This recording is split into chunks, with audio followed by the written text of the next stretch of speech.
Usa ka magtutudo sa usa ka public national high school sa Cebu City ang reklamong na maag sa duha ka mga estudyante. Human magdumili kuno pagpakita silang abs ang mga biktima.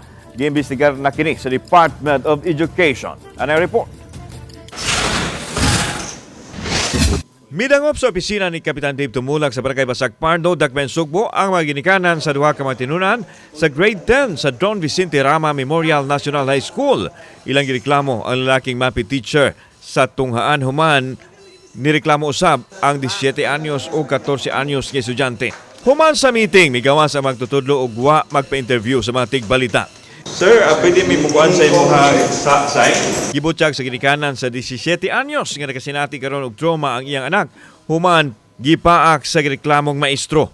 Gipahubo kuno sa teacher ang t-shirt sa iyang anak sulod sa classroom og kun dili mo tuman pahamtangan og silot. Human gituman sa tinun-an ang sugo sa magtutudlo giingong nang gigil kini og gipaak na hinuon ang likod. Ning mga anak nga pa, hubuon man ko niyang t-shirt. Oh, nya, show me your abs.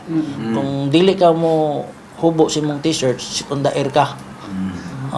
Ingon ana ang nahitabo ngadto. So, gibot pa sung anak taon. No, ingon ana nahitabo. And then nasa saluyo, nya yung classmate nakakita nga nagsimot-simot sa luyo. Didto na gipaak siya. Human masayod ang amahan sa hitabo, gipahiling dayon niya ang ianak ngadto sa Cebu City Medical Center o gipablatter kini sa Police Station 7 alang sa reklamong isang at batok sa nasoy magtutudlo. Ang amahan sa 17 anyos nga biktima usa ka opisyal sa pulis o gusto mahantagan og hustisya ang iyang anak. Na ang forgiveness. Okay? Subot pasabot, walay pagdumot. Tapos ay loon but na may law to face the consequences. To discipline him. Sa maabot nga estudyante para di may tabo sa sunod nga estudyante. Mana ang di kuan sa papa gipangusga na yang pagblatter. Ang inahan usab sa 14 anyos nga tinun-an nahimong emosyonal human masayod sa nahitabo siyang anak. Giingong gipaak usab sa magtutudlo ang bukton sa anak human nagdumili nga magpahalok. Apan nakawatan gihapon kini og halok ang tinun-an. Mo nam gina siya.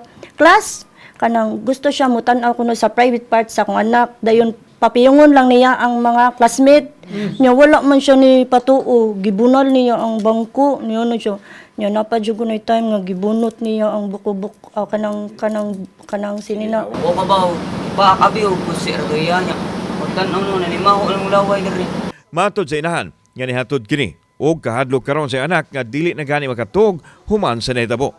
unta sa iba kanang hunungon na niya yung mga gibuhat ba kay luoy kay ang mga estudyante yun ako yung nakita yun sa akong anak lang yun ako nakita sa akong anak everyday na adyo siya complain na mo. Matod ni Kapitan Tumulak aduna pay mga ginikanan og mga tinun-an nga gidagdang modangop sa ilang buhatan tungod sa gihimo sa nasoy magtutudlo. Nakita masad nato nga aduna say mga ebidensya sama sa medical certificate, sa pictures, sa videos, plus the statement unya pohon.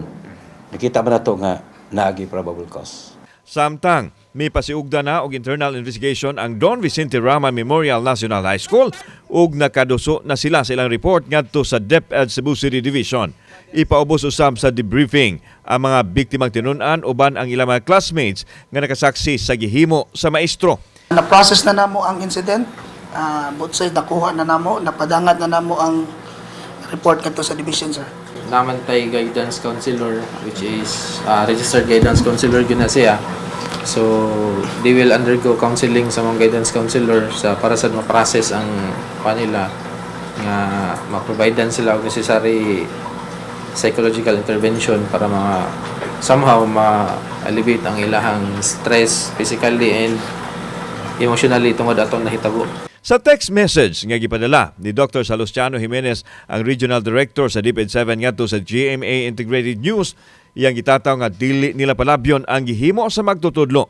Iyan ang nadawat usab ang report o gitugyan na sa DepEd Legal Division alang sa tukmang lakang nga ipahamtang.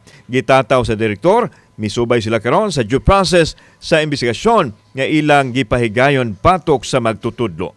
Kauban si Godfrey Rillian, ako si Alan Domingo. Balitang Bisdak.